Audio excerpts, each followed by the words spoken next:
शांति। हम सभी बाबा के बच्चों का ब्राह्मण जीवन का आधार क्या है? कैसे हम सभी बने ब्राह्मण? कौन सी ऐसी बात हम सभी को आकर्षण की जो हम सभी बाबा के बच्चे बने?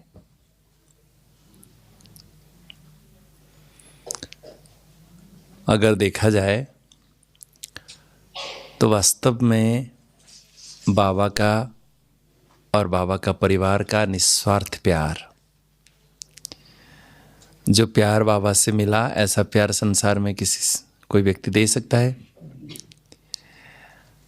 ज्ञान तो बाद में समझ में आता है, लेकिन पहले बाबा से हम सभी को जो प्यार का अनुभव हुआ, उस प्यार के कारण हम सब कुछ कुर्बान कर, लोक लाज, दुनिया क्या कहेंगे, कुछ भी, सब कुछ त्याग करने के लिए हम तैयार हो गए। तो प्यार बहुत बड़ी एक शक्ति है जीवन को बदलने के लिए। स्वयं भगवान सर्वशक्तिवान है, परंतु बाबा कहते हैं मैं बच्चों के प्यार की रस्सी में बंध के कहाँ से ऊपर से नीचे आ जाता हूँ आप सभी से मिलने के लिए। सर्वशक्तिवान को भी नीचे उतार लेके आने की शक्ति प्यार की शक्ति है। आप एक बात मुझे अभी भी याद आ रही है। शिवरात्रि के दिन हम झंडारोहण करते हैं, बहुत साल पुरानी बात है। ओम शांति भवन, वहाँ जो झंडा लहराते हैं हम, वहाँ हमारी प्रकाशमणि दादी, गुलजार दादी आई हुई थी उस समय। सब दादियाँ खड़े हैं और सभी हैं, झंडारोहण कर रहे हैं। तो दादी प्रकाशमणि एकदम नशे से बहुत अधिकार के साथ गुलजार दादी को कहती है, दादी बाबा को बुलाओ ना, बुलाओ ना, अभी आए बाबा, बुलाओ बुलाओ बुलाओ। सचमुच बाबा आ गए, सचमुच बाबा आ गए और दो शब्द बोल के फिर हम शादी करके चले गए। तो सर्वशक्तिवान होते हुए भी, सर्वबंधनों से मुक्त होते हुए भी बच्चों का प्यार भगवान को बांध के संसार में उतार ले आता है। तो प्यार की शक्ति कितनी बड़ी शक्ति है। तो अगर हम सभी बाबा के बच्चे अगर अपने जीवन को विश्लेषण करें, अनुध्यान करें, देखें गहराई से, हम जो बाबा के बच्चे बने हैं, ब्राह्मण बने हैं, ब्राह्मण जीवन का फाउंडेशन ही वास्तव में, आधार ही वास्तव में प्यार है। अगर प्यार न मिले, सब भाग जाए यहाँ से। मधुबन में भी हम क्यों खींच के आते हैं।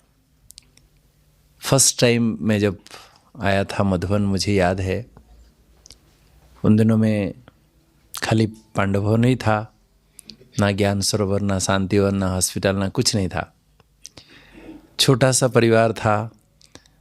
दादी को मिलने के बाद सभी बाबा के बच्चे यहाँ 3-4 दिन हम रहे। सबसे मिलने के बाद ऐसा अनुभव हुआ कि जाऊँ नहीं दुनिया में, कहीं नहीं जाना है, इधर ही रहना है, यही मेरा परिवार है, यही मेरा घर है। सबको अनुभव होता है, लेकिन मेरा अनुभव है, मैं जितने बार भी मधुबन आता था, यहाँ से जाता था, ऐसा एक बार किसी को भी नहीं देखा। मेरा जीवन का अनुभव खाली नहीं है, जो भी हम आते थे जाते थे, ऐसा कोई नहीं होगा जो रो रो के यहाँ से नहीं गया होगा। सच बता रहा हूँ, सबके आंखों में दादी पर्सनली सबको विदाई देती थी, सबको टोली खिलाती थी, गो सुन कम सुन की टोली।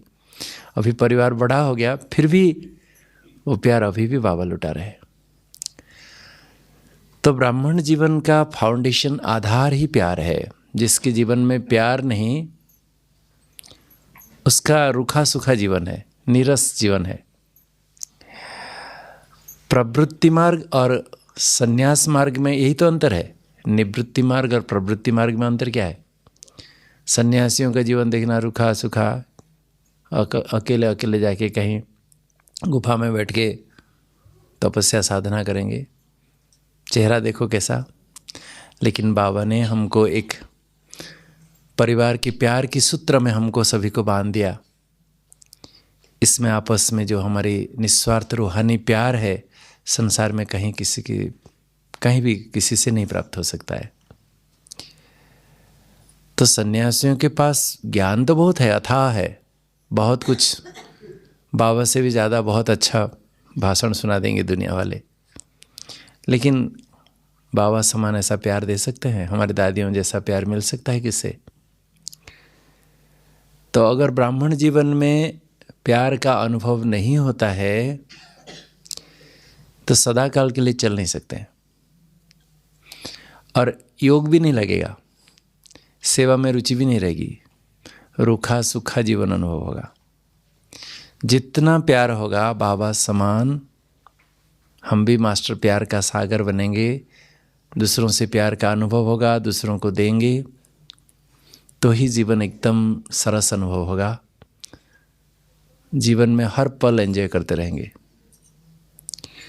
सारा कल्प हम सभी, बाबा कहते हैं, गृहस्थ जीवन में रहेंगे आपस में। मनुष्य एक सामाजिक प्राणी है, अकेला अकेला नहीं रह सकता है।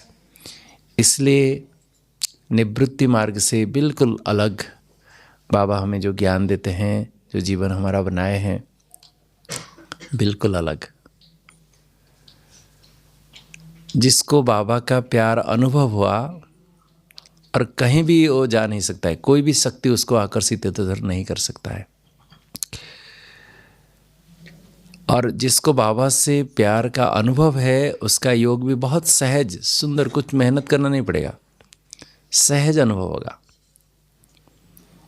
और हमारी पढ़ाई में सबसे इम्पोर्टेंट सब्जेक्ट योग है। मुरली भी मिस क्यों होती है? बाबा से प्यार की कमी है।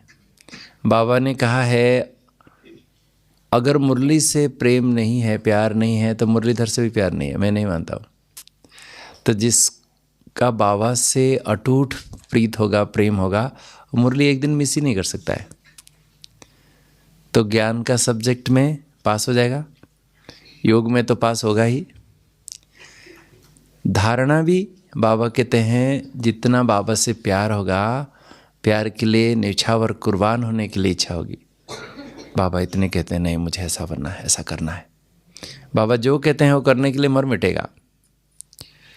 जिसके जीवन में प्यार का अनुभव नहीं है, कोई भी काम करने के लिए उसको मेहनत लगता है, कैसे होगा, नहीं हो सकता है।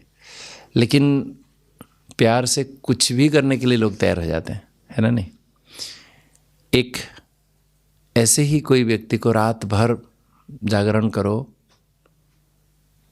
बहुत डिफिकल्ट अनुभव होगा। लेकिन माँ, जब बच्चा बीमार हो जाता है, माँ को मेहनत लगता है, नेचुरल आप एकदम जाग जाते हो, अपलक नयन में एकदम बैठ के बच्चों को एकदम देखते रहते हो। सभी माताओं का अनुभव है ना?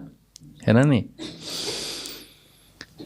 तो कोई भी कार्य करने के लिए अगर प्यार है तो आसान होता है, सहज होता है। पुरुषार्थ भी उनको मेहनत लगता है जिसको बाबा का प्यार का अनुभव नहीं है, बाबा से प्रीत की कमी है। अगर बाबा से अटूट प्यार है तो कुछ करने के लिए, मर मिटने के लिए लोग तो कुर्बान हो जाते हैं एकदम। पहले ज़माने में क्या होता था, काशी कलवट खाते थे लोग, एकदम कूद पड़ते थे कहीं भी। यहाँ ब्राह्मण जीवन का, हम सभी का जीवन का फाउंडेशन, सेवा भी कौन करेगा? जिसका बाबा से प्यार होगा करेगा ना, नहीं तो क्यों करेगा? ठीक है मेरे पास फुर्सत नहीं कहेगा। तो हमारी पढ़ाई का आधार है प्यार। इसमें भी अभी क्योंकि अंतिम समय है, बाबा ने कम से कम 1000 बार हम सभी को ताकीद किया है, अचानक होगा, अचानक होगा, अचानक होगा। बाबा डेट नहीं बताएगा, क्योंकि डेट कॉन्शियस बन जाएंगे, टाइम कॉन्शियस बन जाएंगे, सोल कॉन्शियस नहीं बनेंगे। इसलिए बाबा कभी भी समय नहीं बताएंगे। लेकिन बाबा ने कह दिया है अचानक होगा। और अभी तो बाबा ने क्लियरली इशारा दे दिया, समाप्ति वर्ष मनाओ। देखते देखते 2 महीना बीत गया। अपने आप को झांक के देखें, 2 महीने में क्या किया मैंने। और अभी अभी आप सभी को संदेश मिला होगा, बाबा ने संदेश दिया है सभी को। क्या? अमृत वेला बहुत पावरफुल बनाओ। दूसरा, 6 महीना के लिए अनाज रखो। तीसरा, आपस में आपसी मतभेद को अभी समाप्त करो। 3 बातें। जो ये 3 बातों पर अटेंशन रखेगा, बाबा क्या कहेगा? बाबा भी उस पर कुर्बान जाएगा ना? नहीं। माँ बाप का कहना मान के जो बच्चे चलते हैं, माँ बाप फिर उनके लिए कुछ भी करने के लिए तैयार हो जाते हैं। तो बाबा का अंतिम इशारा है। मैं आपको मेरा जो अनुभव मैं आपको शेयर कर सकता हूँ। देखो, आपको लगता है कि और बाबा का पाठ और आगे ज़्यादा है और बाबा पढ़ाएंगे और कुछ आगे? पढ़ाई पूरी हो चुकी है। पढ़ाई पूरी हो चुकी है और दादियों का तन तो देख रहे हो। आपको वंडर लगेगा, अभी हमारे यहाँ जो रेडियोलॉजिस्ट हैं, दादी का, जानकी दादी जी का सिटी स्कैन देख के कहते हैं कि ऐसा सिटी स्कैन में जो जैसा दिख रहा है इसका फीचर्स, कोई भी एक जिंदा व्यक्ति का ऐसा कंडीशन में जिंदा रहना संभव नहीं है।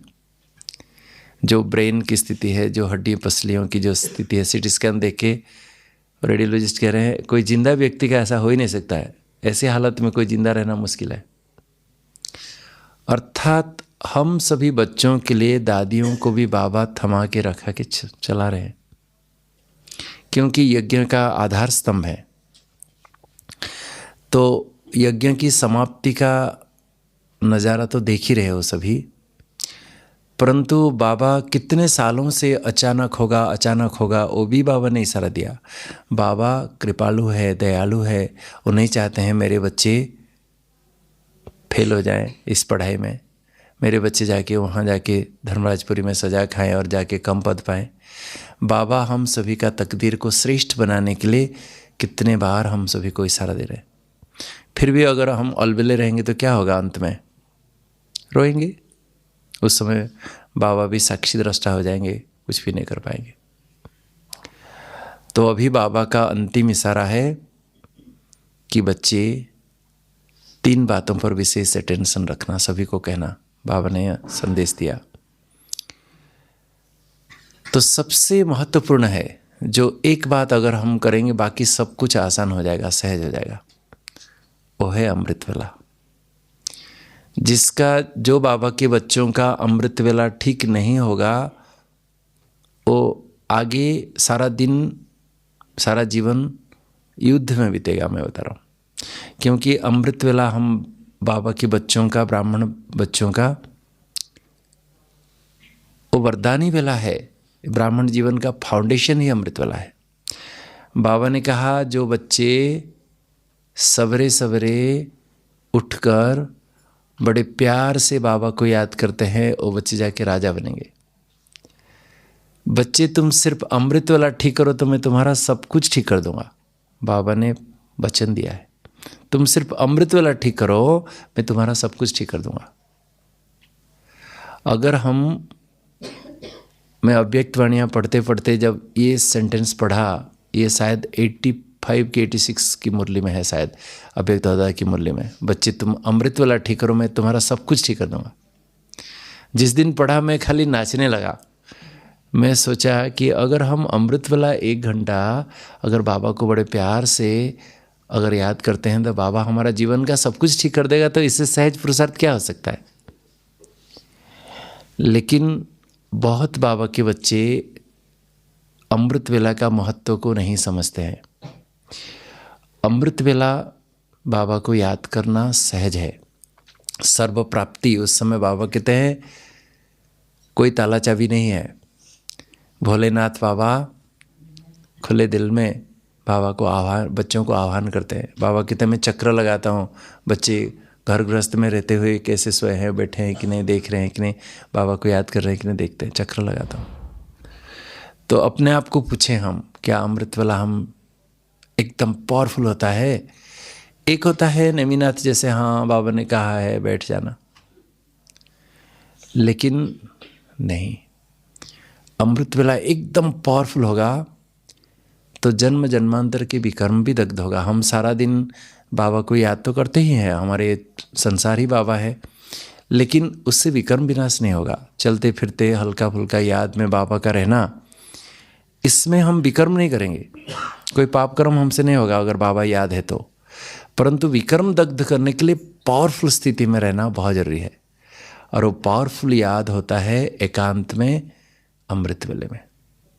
उस समय वरदानी वेला है, उस समय बाबा विशेष मेहरबान होकर हम बच्चों पर वरदान लुटाते रहते हैं। जो नींद को सिर्फ त्याग करके बैठता है प्रेम से, बाबा उसको माला माल कर देते हैं। क्या हमारा अमृत वेला ठीक है? हम अपने आप को पूछें। एक नवीनाथ होके बैठ जाने से नहीं होगा। जैसे हम बैटरी चार्ज करने के लिए कनेक्शन तो कर लेते हैं, लेकिन चेक नहीं किया लूज कनेक्शन है कि ठीक से कनेक्शन है। सवेरे देखा तो चार्ज ही नहीं हुआ है, रात भर कनेक्ट करके रखा है लेकिन सवेरे चार्ज ही नहीं हुआ है। तो ऐसे ही एकदम समर्थ स्थिति हो, पावरफुल स्टेज हो, जिससे जन्म जन्मांतर के पाप दग्ध हो जाए, विकर्म दग्ध हो जाए। तो ऐसी स्थिति कैसे बनाए? बाबा अमृत वेला का महत्व वो चाहते हैं। अगर सारी मुरलियाँ अव्यक्त बाप दादा की या साकार मुरली भी अगर ढूंढेंगे ना, बाबा अमृत वेले के ऊपर बहुत कुछ बातें बताए हैं। कम से कम 25-30 मुरली होगी जिस पर बाबा अमृत वेले पर बहुत अटेंशन खींचा है बाबा। और दादी हमारे कहते थे कि हम जब यज्ञ में पहले कराची में थे, सवेरे सवेरे मम्मा बाबा उठ के आके चक्र लगाते थे अमृत वेले। जो जाग जाते थे उनको एकदम पावरफुल दृष्टि देते थे, एकदम चार्ज हो जाते थे, हम अशरीर हो जाते थे। जो सोए रहते थे सवेरे जब हम बताते थे मम्मा बाबा चक्र लगाने के लिए आए थे, तो जो सोए पड़े रहते थे उनको पता नहीं होता था, बहुत पश्चाताप करते थे, अरे हम मिस के। अमृत वेले के लिए ही भक्ति मार्ग से हम सुनते आए हैं, सोवत है सो खोवत है, जागत है सो पावत है। तो अमृत वेला समर्थ बनाने के लिए क्या क्या अटेंशन देना है, मैं आपको थोड़ा सा टिप्स दूंगा मेरे जीवन के आधार से, अनुभव से। और बाबा भी बहुत सारे अमृत वेले के बारे में जो हम सभी बच्चों को शिक्षा दिए हैं उसके आधार से बताऊंगा। अमृत वेला और सारा दिन का दिनचर्या का बड़ा गहरा संबंध है। सारा दिन जो व्यर्थ बातों से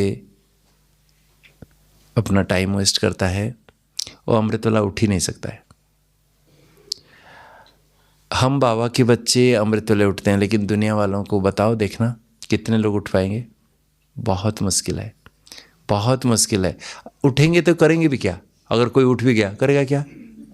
फिर सोएगा। जिनकी ड्यूटी है वो पाई पैसा की तनख्वाह के लिए वो नींद त्याग करके जाते हैं, और उनकी बात अलग है। लेकिन सवेरे उठना बहुत बड़ी तपस्या है।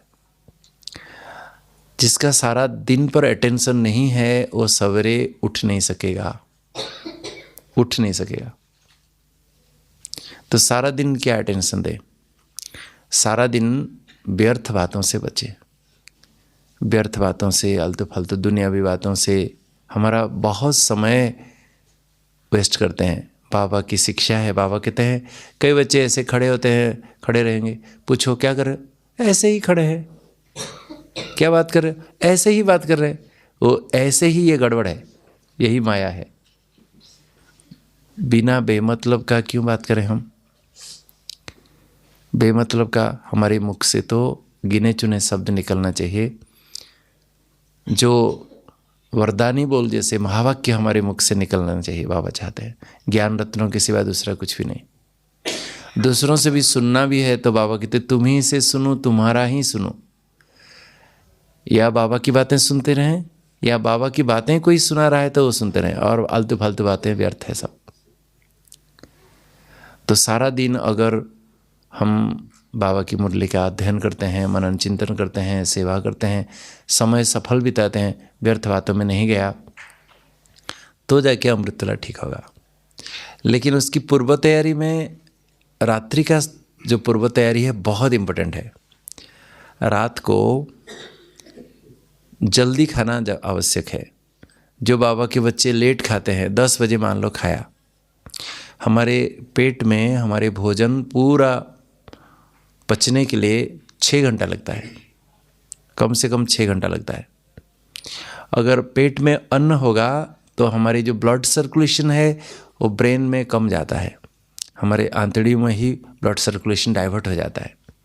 तो ब्रेन में अगर ब्लड इतना सफिशिएंट नहीं पहुंचेगा तो आप अलर्ट नहीं रह सकते हो, आपको सुस्ती आएगी। और 6 घंटे से पहले अगर उठेंगे तो आपको इंडाइजेशन हो सकता है, एसिडिटी हो सकती है।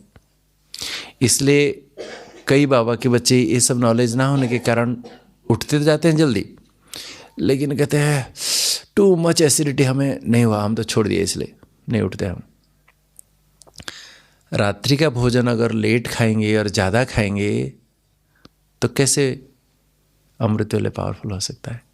इसलिए बाबा ने जो नियम इधर बनाया है मधुबन में, 7:30 के बाद, ट्रैफिक कंट्रोल के बाद भोजन सबको प्राप्त हो जाता है।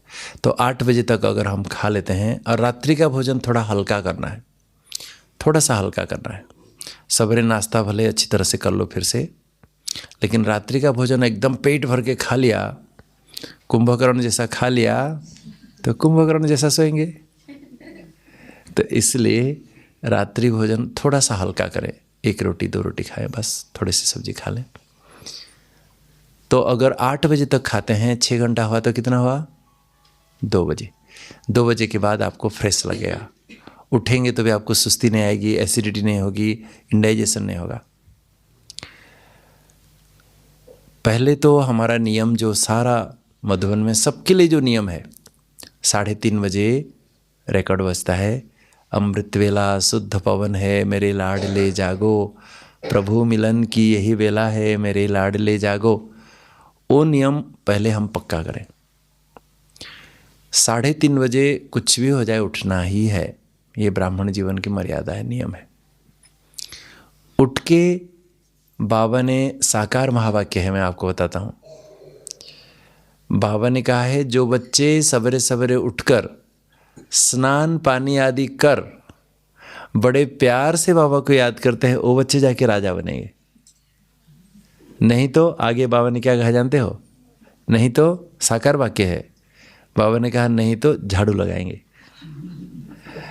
देखो हम मंदिर भी जाते हैं तो बिना नहाए धोए जाते हैं क्या?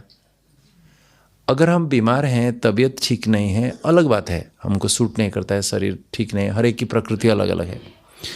लेकिन मेरा अनुभव है सवेरे अगर उठते ही फट से जाके एक शावर ले लो, देखना आपको कितना फ्रेश लगता है, एकदम अच्छा लगेगा।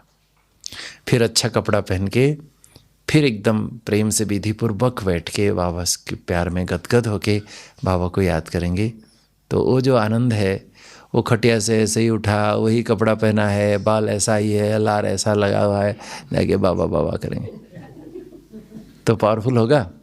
कैसे होगा बताओ? कोई तो खटिया में भी योग करते हैं, कोई बेलकोनी में योग करते हैं, उसमें कैसे होगा? मधुबन में कितना अच्छा लगता है, देखो कितना चारों तरफ वाइब्रेशन कितना अच्छा है, वातावरण कितना अच्छा है। यहाँ बाबा का कमरा कहो, यहाँ हिस्ट्री हॉल कहो, शांति स्तंभ कहो, मेडिटेशन हॉल, कितना सुंदर अच्छा लगता है, सामूहिक योग होता है, वाइब्रेशन कितना अच्छा है। लेकिन आप सभी घर में रहने वाले, घर का भी वातावरण ऐसा बनाना पड़ेगा, इतना पावरफुल, तो ही तो अनुभव होगा, नहीं तो कैसे अनुभव होगा? तो अमृत वेले 3:30 बजे का पहले नियम पक्का करें। पहले अगर शरीर ठीक है, नहा धो लें तो बहुत अच्छा, बीमार हैं तो नहीं सूट करता है तो कोई बात नहीं, भले कपड़े चेंज कर दो, मुंह हाथ धुलाई कर दो, ब्रश कर दो, अच्छी तरह से फ्रेश हो जाओ, हाथ पांव धुलाई करके कपड़े चेंज करके भी बैठ सकते हो। 3:30 बजे ये तो नियम है, लेकिन जिसको लास्ट सो फास्ट जाना है, जिसको बहुत ऊंच पद पाने का अंदर लक्ष्य है, देखो हमें मम्मा बाबा को फॉलो करना है ना, नहीं, फॉलो फादर फॉलो मदर। तो मैं हमारी दादियों को पूछता था, दादी कहती थी बाबा सारे जीवन काल में 2 बजे के बाद कभी उनको बाबा को सोते हुए नहीं देखा हमने, 2 बजे उठ के ही तपस्या करते थे। मम्मा 2:30 बजे पक्का पूरा 2:30 बजे पक्का एकदम उठती थी, कुछ भी हो जाए, कितने भी लेट तक सेवा हो। एक बार हमारी चक्रधारी दीदी सुना रही थी, एक दिन सेवा करते करते ऐसे रात को 12 बज गया, हम तो सो गए, हम तो उठे नहीं, लेकिन मम्मा वही टाइम 2:30 बजे उठ के फिर तपस्या की। तो चक्रधारी दीदी बता रही थी, मैं मम्मा को पूछी कि मम्मा हम रात को 12 बज गया, हम तो सो गए, आप फिर भी 2:30 बजे उठे। तो मम्मा ने क्या कहा जानते हो? मम्मा ने कहा, एक तो बाबा की श्रीमत है कि बच्चे 11 बजे तक सो जाओ। ऐसे ही यहाँ देखिए हमारी दिनचर्या में 10 तो करो बस। हमारी परदादी थी तो कहती थी, कोई भी मीटिंग हो कुछ भी हो, कहती थी 10 करो बस। मैक्सिमम ज़्यादा से ज़्यादा 11 बजे तक सो जाना चाहिए। अगर हम बाबा की श्रीमत को पालन नहीं किया, 11 बजे के बाद सोया, तो एक श्रीमत उल्लंघन हो गया, है ना नहीं? तो मम्मा ने कहा कि एक तो हम 11 बजे के बाद सोए, एक श्रीमत उल्लंघन किए, फिर अमृत वेले नहीं उठा तो दूसरा श्रीमत भी उल्लंघन हो जाएगी, इसलिए नहीं। तो मम्मा 2:30 बजे कुछ भी हो जाए उठती थी। लेकिन जल्दी उठने के लिए बहुत शक्तिशाली स्थिति चाहिए, बहुत दृढ़ता चाहिए। उठ तो गए, लेकिन अगर फिर वहाँ सुस्ती करते रहेंगे तो वातावरण को और ख़राब करेंगे, तो और ही सिर पर बोझा चढ़ेगा। इसलिए ऐसा नहीं करना, हट से नहीं। इसलिए बताया ब्राह्मण जीवन का फाउंडेशन है प्यार। बाबा से प्यार होगा ना, ऑटोमेटिकली नींद खुलेगी। बैठेंगे तो सुस्ती नहीं आएगी। जितना प्यार होगा, प्रेम होगा, दिल से बातें करेंगे, खाली बैठ जाना नहीं। दुनिया वाले का योग और हमारा योग में क्या अंतर है? दुनिया वाले जितने भी मेडिटेशन करते हैं, क्या या तो मन को खाली कर दो, बिल्कुल कुछ सोचो नहीं तो श्वास को देखते रहो। सांस लिया फिर बाहर आया, सांस लिया बाहर, सांस को ऑब्जर्व करते रहते हैं। माइंडफुल मेडिटेशन कहते हैं। अंदर सांस को गया, अंदर सांस बाहर आया, सांस गया, सांस को ही देखते हैं। उसमें क्या होगा? थोड़े समय के लिए इधर उधर ख्यालात मन में नहीं आएंगे, बस इतना ही ना। लेकिन बाबा ने जो परिभाषा योग का हम सभी को बताया है, वो किसी ने नहीं कहा। बड़े प्रेम से, बड़े प्यार से बाबा से बातें करना, उसका नाम योग है। कि ओह बाबा, मैं कितना सौभाग्यशाली हूँ, दुनिया में अभी तक कहाँ कहाँ आपको ढूंढ रहे हैं लोग, एक झलक पाने के लिए कितने तरस रहे हैं। बाबा आप तो सन्मुख बैठ के हमको पढ़ा रहे हो, हम कितने सौभाग्यशाली बाबा, हमें वारिस बनाकर स्वर्ग में ले चल रहे हो, जहाँ 21 जन्म तक हम माला माल होंगे, कोई दुख नहीं होगा, कोई रोग शोक पीड़ा नहीं। बाबा मैं कितना सौभाग्यशाली हूँ। तो जैसे अपने माँ बाप के साथ हम बातें करते हैं, ऐसे बाबा से बातें करना। तो जो बातें करेगा उसको नींद कैसे आएगी? चुपचाप बैठने से नींद आ सकती है। तो इसलिए अमृत वेले उठकर बाबा ने जो विधि बताई, जिसके द्वारा हमारे विकर्म विनाश होगा, कैसे विकर्म दग्ध होगा, पावरफुल हो जाए, मैं जो समझा हूँ बाबा की सारी महावाक्य को अध्ययन करके, मैं सार में आपको सुना देता हूँ। बाबा क्या चाहते हैं हमसे? देखिए, जैसे ही नींद, पहले तो 3:30 बजे का पक्का हो नियम, कुछ भी हो जाए, कुछ भी हो जाए, मुझे उठना ही है 3:30 बजे। उठते ही अपने रजाई को लात मार देना चाहिए। ये माया है, ये राजाई को छीनने के लिए रजाई आई है, इसको लात मार के पहले से तुरंत ही घुस जाना है बाथरूम में। एक बार स्नान कर देना, देखना बाद में फिर दोबारा भले स्नान करो, उस समय पेट तो साफ नहीं होता है, लेकिन एक बार स्नान कर दो, देखो फिर एकदम सुस्ती भाग जाएगी। नहीं तो और 5 मिनट और 5 मिनट और 5 मिनट, 5 बज जाएगा। 5 मिनट करते करते कब 5 बज जाएगा पता नहीं चलेगा। तो 3:30 बजे पक्का हुआ तो फिर 15 मिनट पहले उठो, फिर पक्का हुआ 1 महीना 2 महीना तो फिर 3 बजे उठो। धक से करने के लिए शक्ति चाहिए और सारा दिन की सेवा भी चाहिए। देखिए, हम मम्मा बाबा को फॉलो करें, ऐसे ही देखो बाबा, जो भी बुजुर्ग भाई यहाँ बैठे हैं उनको अनुभव होगा, जैसे एज बढ़ता जाता है नींद कम हो जाती है ना? नहीं, एकदम नींद कम हो जाती है। तो बाबा तो ऐसे ही वानप्रस्थी थे, बाबा को नींद कम आती थी, बाबा को फॉलो करेंगे कहेंगे, और सारा दिन हमें सेवा भी करनी है, फिर सुस्ती करते रहेंगे तो डिसर्विस होगी ना।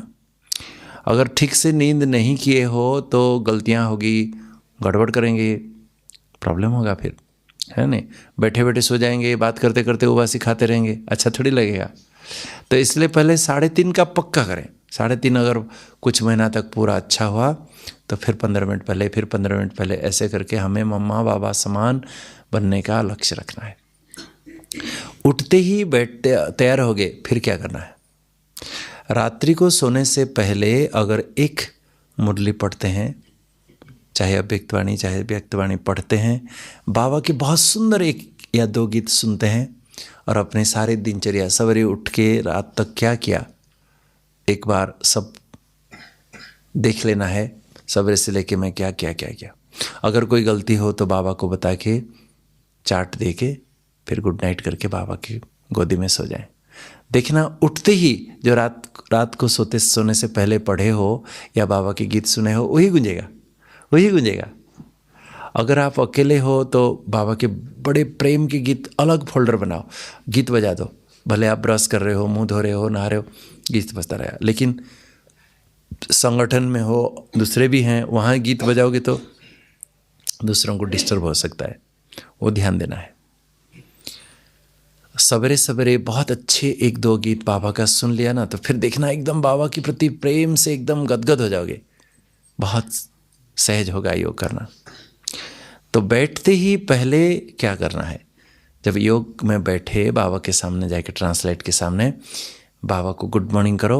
उसके बाद बाबा कहते हैं बच्चे ड्रिल करो। जैसे कोई भी फुटबॉल खेलने के लिए कोई भी स्पोर्ट्समैन जाता है मैदान में, पहले वो ड्रिल करता है, अपने बॉडी को वार्म अप करता है, फिर खेलकूद में लगता है। ऐसे ही योग से पहले बाबा के ये महावाक्य है, श्रीमत है, बाबा ने कहा है कि बच्चे ड्रिल करो, मन बुद्धि को एक्टिवेट करो। जैसे दुनिया में ड्रिल करते हैं 1 2 3 4 1 2 3 4, ऐसे ही बाबा कहते हैं कि अनुभव करो मैं साकार स्वरूप में, ये मेरा साकार चोला है, शरीर है, मैं आत्मा यहाँ भ्रुकुटी तख्त में एक पॉइंट ऑफ डिवाइन लाइट हूँ, चमकता हुआ सितारा हूँ। मैं ब्राह्मण कुलभूषण हूँ, ब्रह्मा मुख वंशावली, मैं स्वदर्शन चक्रधारी, परमात्मा की सर्वश्रेष्ठ रचना, मैं ब्राह्मण हूँ। फिर थोड़े समय में अपने को सूक्ष्म वतन में अनुभव करो। चारों तरफ प्रकाश ही प्रकाश है, लाइट ही लाइट है, एकदम शुभ्र प्रकाश है। यहाँ मेरा शरीर एकदम लाइट का हो गया, बिल्कुल डबल लाइट। मैं आत्मा भी चमक रहा हूँ, मेरा शरीर भी बिल्कुल लाइट का, मेरे मस्तक के चारों और एक सुंदर लाइट का प्रभामंडल है, 2 सुंदर पंख है, उमंग उत्साह ज्ञान योग का, और मैं प्रभु संदेश वाहक हूँ। मेरा एक ही रिश्ता, एक ही रास्ता, बाबा ही मेरा संसार है। मैं ये फर्श की दुनिया से ऊपर अर्श निवासी हूँ, मैं डबल लाइट फरिश्ता हूँ, एकदम लाइट लाइट लाइट अनुभव करो। फिर थोड़े समय में बाबा कहते उड़ जाओ मूल वतन में। वहाँ चारों ओर एकदम सुनहरी लालिमा है, अखंड ज्योतिर्मय ब्रह्म तत्व है, एकदम प्रकाश प्रकाश है, अखंड शांति है, अनंत शांति है चारों तरफ।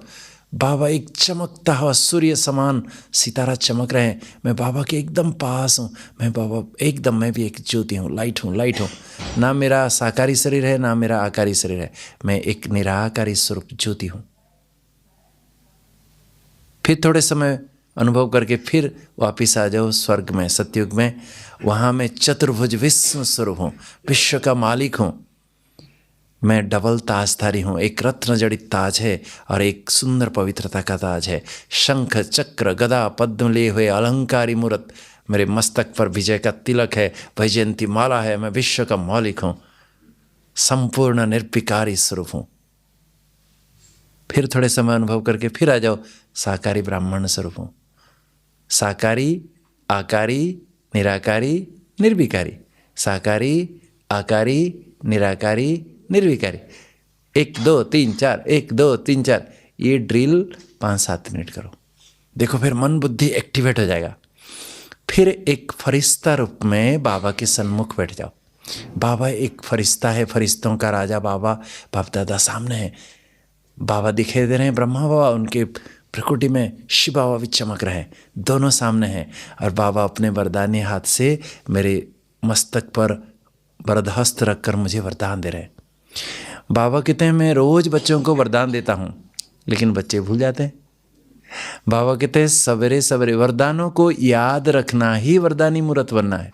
आपके पास सब कुछ है, आपके किचन में सब कुछ रखे हो, लेकिन सब्जी बनाते समय याद नहीं है हल्दी कहाँ है, नमक कहाँ है, किधर कहाँ है, कुछ याद नहीं है कहाँ है, कैसे बनाओगे? तो बाबा तो देते हैं लेकिन समय पर याद आना चाहिए ना। तो बाबा कहते हैं अमृत वेले जो वरदानों को दोहराते हैं, अर्थात बीज में पानी डालते हैं, तो वरदानी मूर्त बन जाते हैं। तो जो अपनी कमी कमजोरियां हैं, बाबा कहते हैं बच्चे सवेरे सवेरे वरदान लो।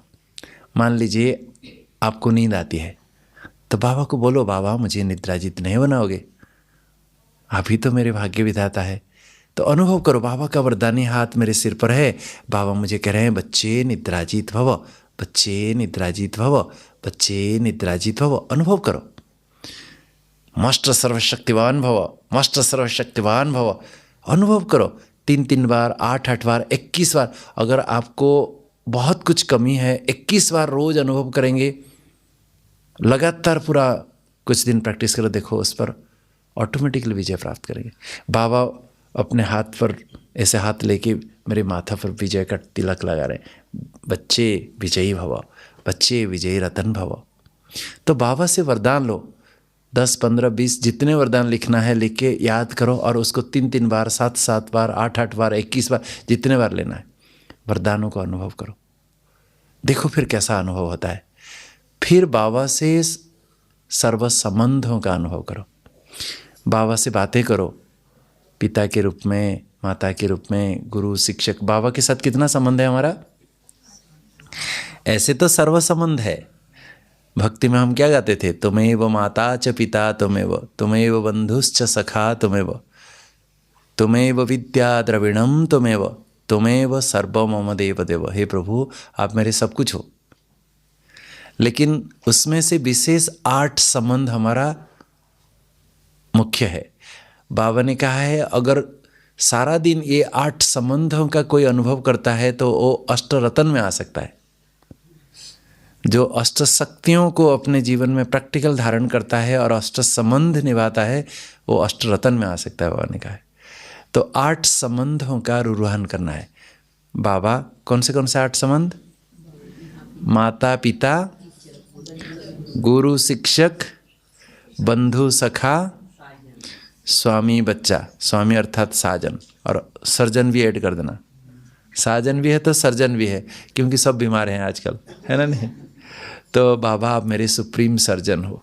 बाबा मेरी कमर ठीक नहीं करोगे, मेरे घुटना ठीक नहीं करोगे। अधिकार से बोलना है। बाबा ऐसे ही टालने के लिए कह देते हैं मैं नहीं करता हूँ, बीमारी के लिए जाओ तुम लौकिक सर्जन। नहीं, बाबा बंधा हुआ है करने के लिए। इसलिए भगवान को वैद्यनाथ कहा था। शिव बाबा का नाम एक वैद्यनाथ, जानते हो ना? नहीं। तो बाबा सभी, पहले ज़माने में डॉक्टर कौन बोलता था? पहले वैद्य कहते थे। तो सभी वैद्यों का नाथ शिव बाबा है। सब बीमारियां, हमारी दादियों को 14 साल तक कोई लौकिक डॉक्टर के पास बाबा ने नहीं भेजा। दम्मा होती थी, बाबा छाछ पिला देते थे, ठीक हो जाता था। कोई दम्मा के मरीज को छाछ पिलाया जाता है क्या? बाबा क्या नहीं कर सकता है? चाहे तो सब कुछ बीमारी ठीक कर सकता है। लेकिन हमारे बाबा के प्रति विश्वास, आस्था, अधिकार, लगन। बाबा आप मेरे सुप्रीम सर्जन हो, मैं आपका बेटा हूँ, मैं इतना तकलीफ है, मैं कहाँ जाऊँ? आप नहीं ठीक करो। मैं नहीं मानता फिर आप बद्रीनाथ हो, आप सुप्रीम सर्जन नहीं हो, खाली झूठा मूठा वायदा करते हो। मैं बैठा हूँ ना, तुम चिंता मत कर, मुझे इतनी तकलीफ है, चिंता मत कर, करो ठीक। बाबा के साथ लड़ाई करना है सवेरे सवेरे। देखो फिर बाबा बंधा हुआ है ठीक करने के लिए, सब ठीक हो जाए। कितने लोगों के क्या क्या बीमारियां ठीक हो जाए। मैं जाके सुनता हूँ, इधर उधर जाता हूँ ना, लोग अनुभव सुनाते हैं। मेरा खुद का अनुभव है, मैं आपको बता रहा हूँ। मेरे ये घुटने में इतना पेन होता था, इतना पेन होता था कि मैं नीचे बैठ नहीं पाता था। लेकिन मुझे बहुत अच्छा लगता है नीचे बैठने का। तो मैं हमारे हॉस्पिटल में एक ऑर्थोपेडिक सर्जन को दिखाया, ये बहुत पुरानी बात है, 20 साल पहले की बात है। तो उनको दिखाया तो वो सारा टेस्ट वेस्ट करके कहते हैं आपको ऑस्टियोआर्थराइटिस हो गया है और अभी आप नीचे नहीं बैठना है, कुर्सी में बैठना है, इंडियन टॉयलेट में नहीं बैठना है, सीढ़ी नहीं चढ़ना है, उबड़ खाबड़ रास्ते में नहीं चलना है, इतनी सारी दवाई। मैं बोला कहाँ फंस गया मैं। 1 महीना तक पूरा परहेज किया, 2 महीना तक परहेज किया, नहीं ठीक हुआ, नहीं ठीक हुआ। मैं एक दिन बहुत जल्दी आया बाबा के कमरे में, ट्रांसलेट के एकदम सामने बैठ गया, कोई नहीं थे। बैठ गया और बाबा को बोला, बाबा आप सुप्रीम सर्जन हो, मैं आपका बच्चा हूँ, मुझे इतना तकलीफ़ हो रहा है, आप ठीक नहीं करोगे। आज अगर ठीक नहीं करते हो ना, कुछ भी हो जाए, मेरा टांग टूट जाएगा तो टूट जाएगा, जो होगा मैं तो बैठूंगा इधर। और बैठ गया 1 घंटा 1.5 घंटा बाबा के ट्रांसलेट के सामने।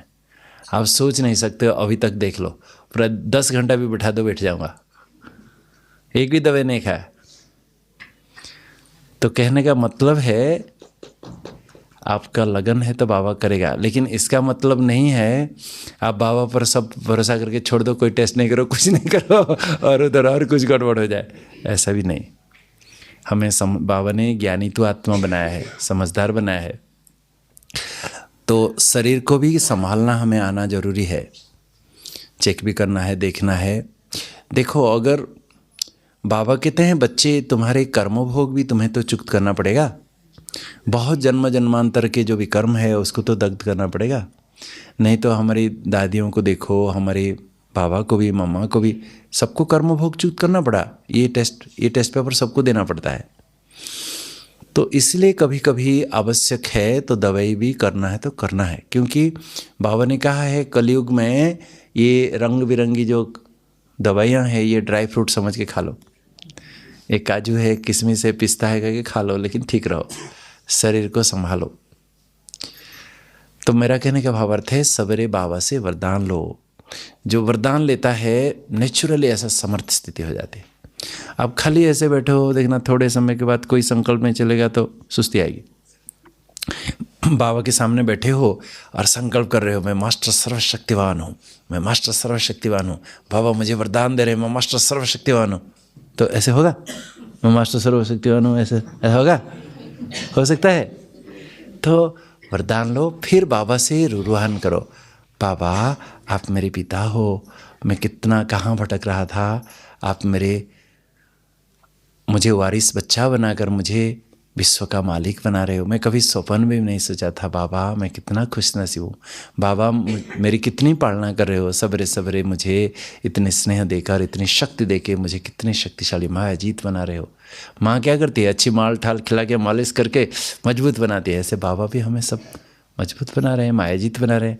बाबा आप मेरे परम शिक्षक हो, कितनी सुंदर बातें दुनिया में जो कहीं कोई साधु सन्यासी ऋषि मुनि कहाँ कोई नहीं सुना सकता, कितनी सुंदर बातें मुझे सुना रहे हो।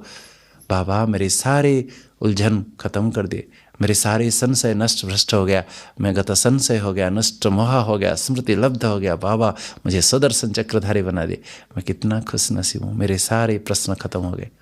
बाबा आप मेरे सतगुरु हो, भव सागर से पार ले चल रहे हो, मैं कभी सोचा ही नहीं था।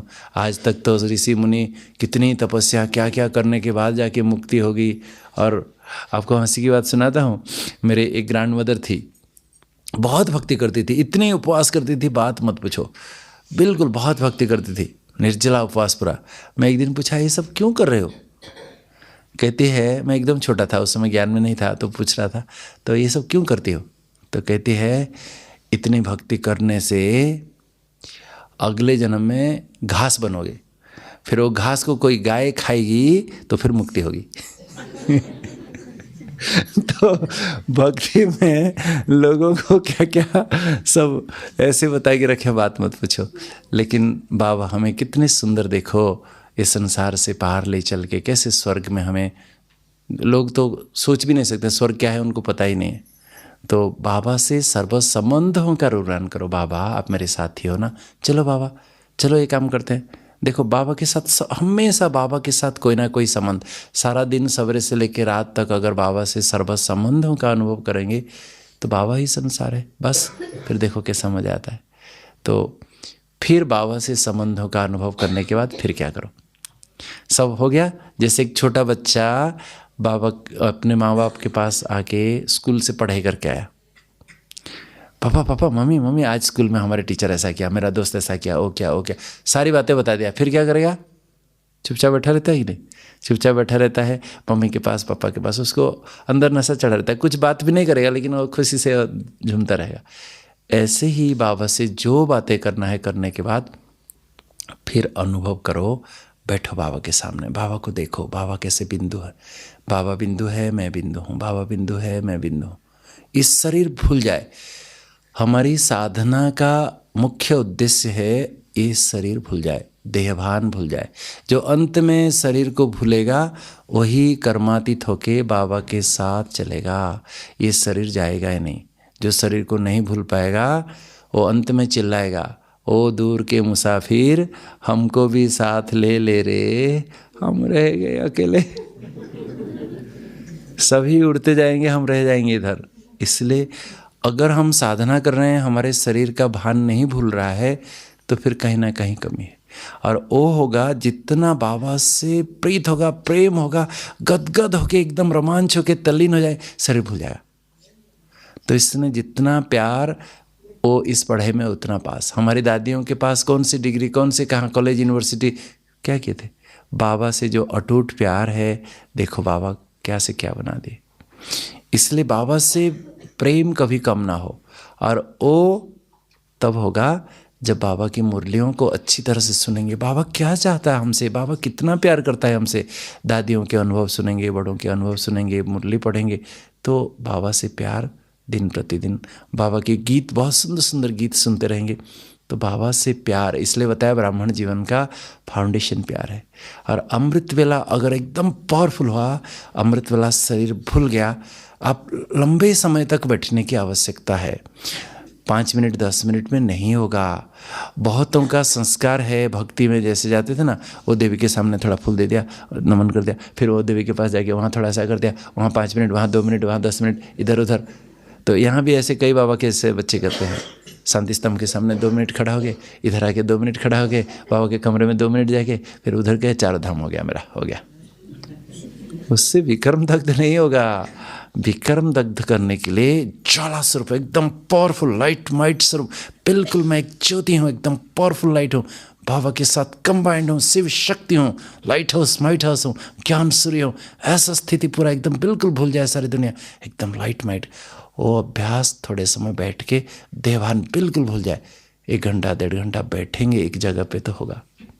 और बैठ के बाबा से एकदम लाइट की किरणें जैसे मेरे ऊपर आ रही है, मेरे आत्मा के ऊपर पड़ रही है, बाबा को देखते रहो। बाबा की आँखों से, बाबा के मस्तक से या शिव बाबा से एकदम पावरफुल लाइट आ रही है, एकदम शक्तिशाली किरणें आ रही है, मुझे आत्मा पर पड़ रही है। मेरे जन्म जन्मांतर के विक्रम दग्ध हो गए, मेरे शरीर के अंग अंग में बाबा की लाइट एकदम प्रवाहित हो रही है, मैं चार्ज हो गया, एकदम बाबा का सकाश करंट फ्लो हो रहा है, एकदम चार्ज। देखना कैसा लगेगा, जैसा शरीर है ही नहीं, एकदम लाइट। कितने समय बैठ जाएंगे, आपको बिल्कुल जैसे बैठा ही नहीं हो, मैं कैसे उड़ रहा हूँ ऐसा अनुभव होगा।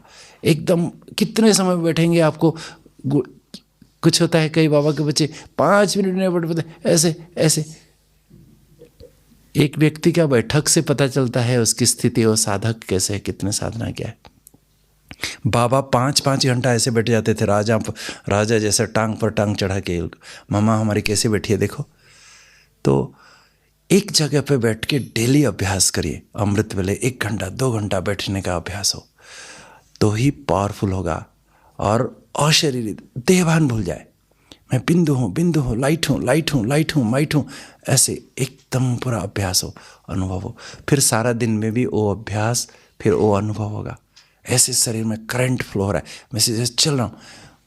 ये इसलिए भट्ठी कराया जाता है। पहले यहाँ मधुबन में भट्टी होती थी, दादी प्रकाशमणि जब थे हमारे यहाँ, हम 2 दिन 3 दिन भट्टी करते थे। मेरे को अनुभव है, मुझे 3 दिन भट्टी करने के बाद ऐसा लगता था कुछ दिन तक वो लहर चलता था। शरीर जैसा है नहीं, चल रहे हो तो जैसे कहाँ पाँव ऊपर ऊपर, ऐसा एकदम हल्का लाइट। इतना खाओ तो पेट भर गया जैसा। 2 घंटा सोने के बाद भी एकदम फ्रेश हो गए, एकदम एंजल जैसा। तो अभी ये साल अंतिम साल है, बाबा ने वरदान दिया, समाप्ति वर्ष है। मधुबन में आना आप सभी के लिए बहुत बड़ा सौभाग्य है। बाबा के घर में तपस्या करना, सेवा करना। तो यहाँ ऐसी स्थिति बने, ऐसा पावरफुल अवस्था हो कि जाके घर में भी जहाँ जाए हम लाइट हाउस की तरह वो वातावरण को भी ऐसा बना दें। तो इस समय अमृत वेला जो जितना पावरफुल बनाएगा वो लास्ट सो फास्ट हो जाएगा। देखना, जैसे कोई लंबा दौड़ चलता है, पहले तो कोई कैसा दौड़ता है कैसा दौड़ता है कैसा दौड़ता है, लेकिन लास्ट में जो 2-3 राउंड होता है लोग जी जान लगा के दौड़ लेते हैं, एकदम आगे नंबर ले लेते हैं। ऐसे ही अभी जो अमृत वेला पावरफुल बनाएगा, सारा दिन अटेंशन रख के एकदम अपनी स्थिति को बाप समान बनाएगा, वही एकदम आगे नंबर ले लेगा। फिर वो आपसी में मतभेद कहाँ सवाल उठता है, जब मैं एकदम बाप समान लाइट हाउस माइट हाउस हूँ, शिव शक्ति हूँ, कंबाइन हूँ, सबके प्रति प्रेम, बाबा के जैसा रहम दिल, उदारता, ये सब चीज़ें ऑटोमेटिकली आएगी। और भविष्य के लिए ठीक है, जो आप सभी घर गृहस्थ में रहते हो, ये तो देखना पड़ेगा। कुछ बाबा ने जो इशारा दिया 6 महीने के लिए कुछ ना कुछ आपस रखो, स्टॉक रखो, वो ज़रूरी है। क्योंकि अभी अचानक का पाठ जब शुरू होगा, देखना ऐसे समय पर कैसे होगा फिर। तो इसलिए बाबा ने इशारा दिया है। तो कुछ चीज़ें जो हम रख सकते हैं, जैसे अनाज है, गेहूँ है, चावल है, दाल है, तेल है, ये सब चीज़ें रख सकते हैं। सबसे इम्पोर्टेंट है, आपके पास सब कुछ है लेकिन गैस नहीं है, क्या करोगे? तो इसलिए केरोसिन रखना ज़रूरी है, मैच बॉक्स रखना ज़रूरी है। गैस का, पहले ज़माने में गैस का स्टोव होता था, वो रखना ज़रूरी है, नहीं तो सब कुछ होते हुए भी क्या करोगे? तो जो इमरजेंसी में कुछ साधन नहीं होते हुए भी चलेगा, ऐसा हमें इंतज़ाम करना पड़ेगा, रखना पड़ेगा। बाबा ने इसलिए इशारा दिया। लेकिन सबसे इम्पोर्टेंट है हमारी स्थिति। मुझे याद है हमारी शांतामणि दादी जी, लास्ट दिनों में एक बार दादी को पूछा, तो दादी ने क्या कहा जानते हो?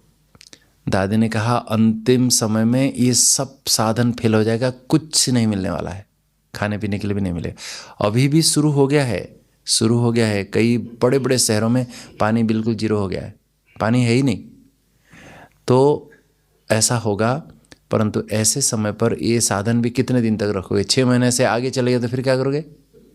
भूकंप आएगा तो ये सब होगा, तो सब चला जाएगा, दब जाएगा, तो फिर क्या होगा? सबसे इम्पोर्टेंट है हमारी स्थिति। तो बाबा ने कहा है कि जो बच्चे अंत में, जिसकी स्थिति अच्छी होगी, बाबा, दादी हमारी संतावनी दीदी कहती थी कि बाबा सुबह रस पिलाएगा।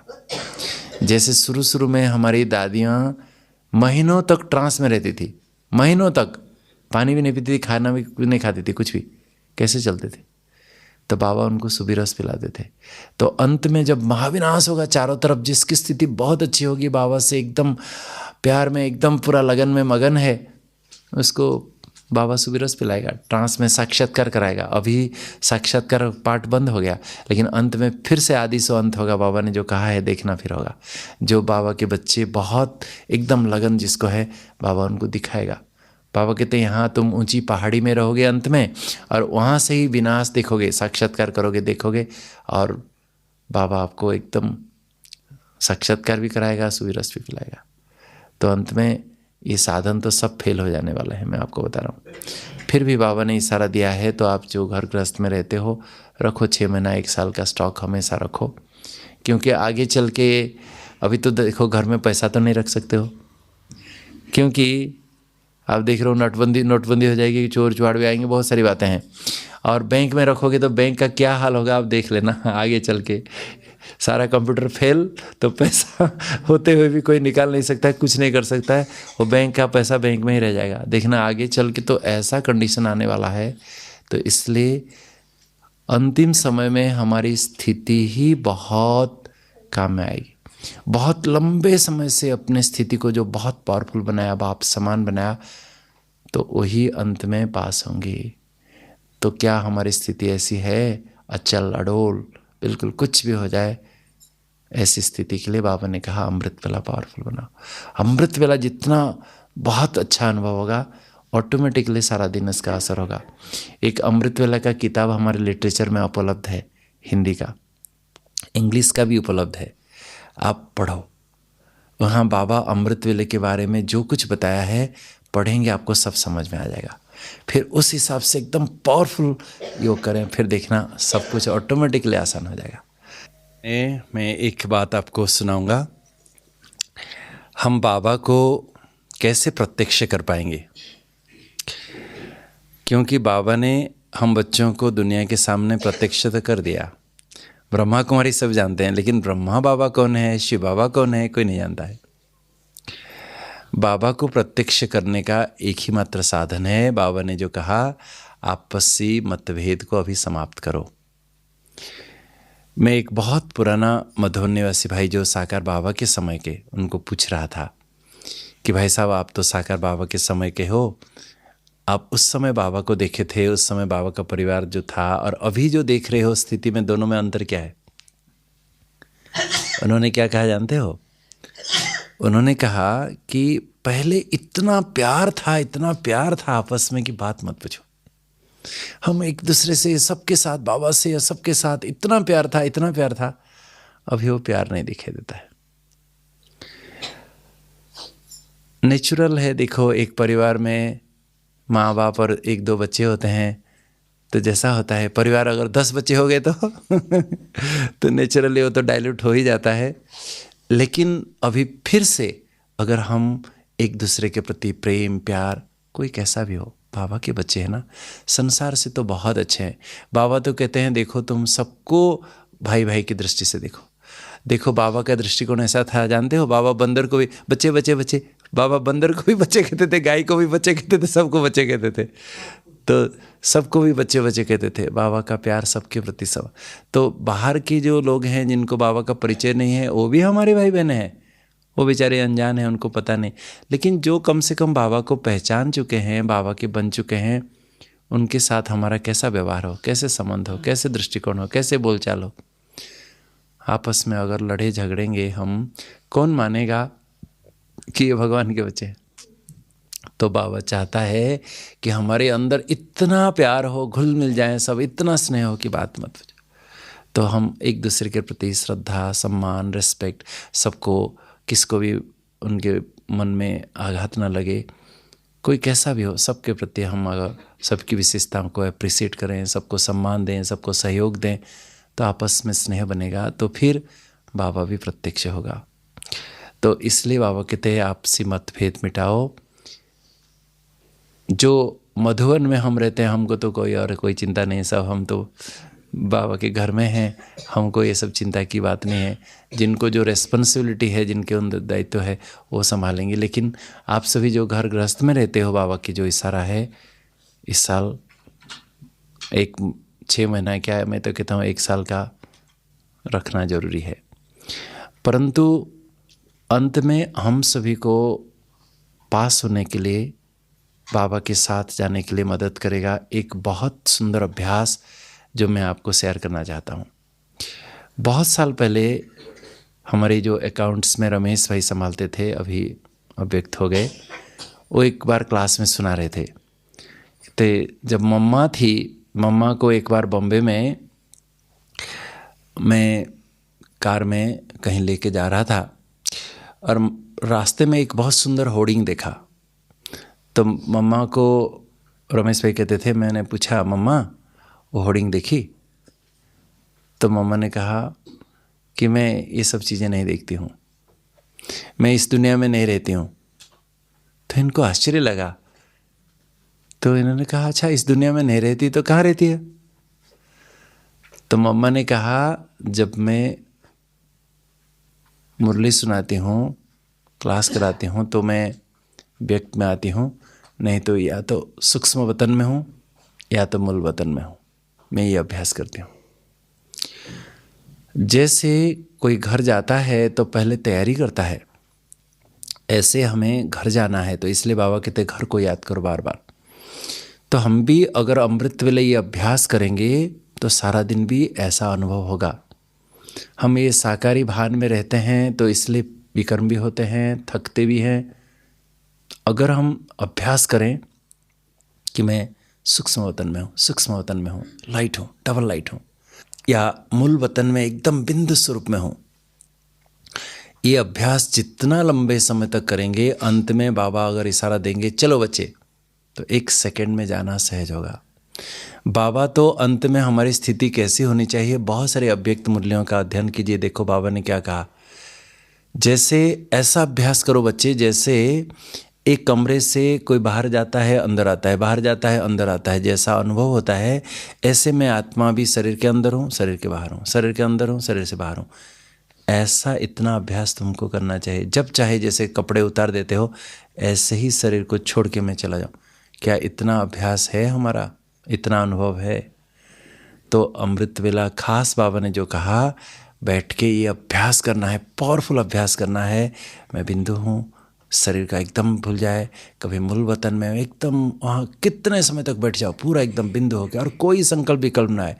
मैं एकदम फरिश्ता हूँ, सूक्ष्म वतन में फरिश्ता के रूप में अनुभव करो लंबे समय तक। ये सब अभ्यास करने की आवश्यकता है। खाली ऐसे ही बैठा आके ऐसे अमृत वाला आधा घंटा बिता दिया, उससे कुछ प्राप्ति नहीं होगी।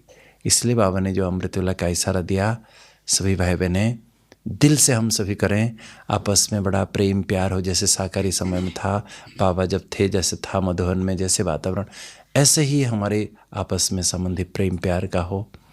और भविष्य तो बाबा हमारे रक्षक है, क्यों चिंता करना है? बाबा साथ में है तो सब कुछ वो करेगा ही। ठीक है, तो सभी एकदम पावरफुल अमृत वेला करें। कल से लक्ष्य रखें कि कुछ भी हो जाए, अभी जो हो गया अभी तक हो गया, लेकिन कल से एकदम अमृत वेला इतना पावरफुल हो कि जन्म जन्मांतर के भी कर्म भी दग्ध हो जाए, कर्मातीत होकर बाबा के साथ जाए। कल बाबा सवेरे अमृत वेले बाबा के पास जाके बाबा से प्रतिज्ञा करनी है, बाबा मुझे और कुछ नहीं चाहिए, मैं रोज़ एकदम पावरफुल अमृत वेला करूं और आप समान मीठा बन जाऊं, आप समान पवित्र बन जाऊं। बाबा मुझे और कुछ नहीं चाहिए, आपके वरदानी हाथ सदा मेरे सिर पर रहे। बाबा मुझे और कुछ नहीं चाहिए, मेरी बुद्धि सदा सही सलामत रहे। बाबा मुझे और कुछ नहीं चाहिए। ऐसे बाबा से रूहान करके वरदान लीजिए। फिर यहाँ से अमृत वेला एकदम पक्का, एकदम फाउंडेशन पक्का करके जाइए। फिर देखना अपने सेवा स्थान में भी आप जाएंगे, वहाँ भी मजबूत रहेंगे। ओके, बहुत बहुत शुभकामनाएं। ओम शांति।